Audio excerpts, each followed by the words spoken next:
ഇന്നും കണ്ണീരുണക്കാത്ത ഓർമ്മകളുമായി വേട്ടയാടിക്കൊണ്ടിരിക്കുന്ന വയനാട് ദുരന്തഭൂമിയിലെ ആ കൊച്ചു വീട്ടിലേക്ക് നിങ്ങളേവരെയും സാദരം ക്ഷണിച്ചുകൊണ്ട് ഞാൻ എൻ്റെ ഏകാഭിനയം തുടങ്ങുകയാണ്.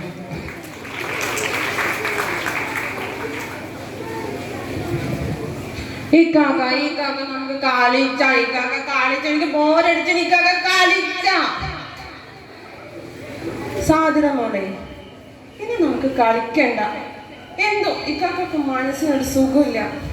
പുറത്തു നോക്കിയേ, എന്തോ സംഭവിക്കാൻ പോകുന്ന പോലെ. തോരാത്ത മഴ, ഈ ഇരുട്ടും എല്ലാം കൂടെ ഇക്കാക്കളുടെ മനസ്സിനൊന്നൊരു സുഖമില്ല. എന്റെ കുഞ്ഞു പെങ്ങൾ പറയുന്നത് കേൾക്ക്, സാധാരണ മോളെ ഇന്ന് കളിക്കണ്ട. പറ്റൂല പറ്റൂല പറ്റൂല, എനിക്ക് കളിച്ച ബോറടിച്ചിട്ട് വയ്യ. എനിക്ക് പിന്നെ ആരാണ് കാണിച്ച? ഇതൊക്കെ മാത്രമല്ലേ ഉള്ളൂ. എന്ത് പറഞ്ഞാലും പറ്റൂല പറ്റൂല എന്ന് പറഞ്ഞുകൊണ്ട് പറയാനിക്ക. ഇന്ന് നമുക്ക് എന്തായാലും കളിച്ചു.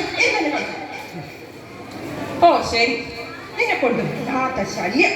എന്നാ പിന്നെ കളി എന്താ, നീ തന്നെ ഞങ്ങൾ കാറാ. ഇക്കൊക്കെ കൂടാ, വേറെ വഴി ഇല്ലാണ്ടായിപ്പോയി. ഇക്കൊക്കെ എനിക്കിത് നല്ല ഐഡിയ. ഇക്കൊക്കെ സമ്മതിക്കാം.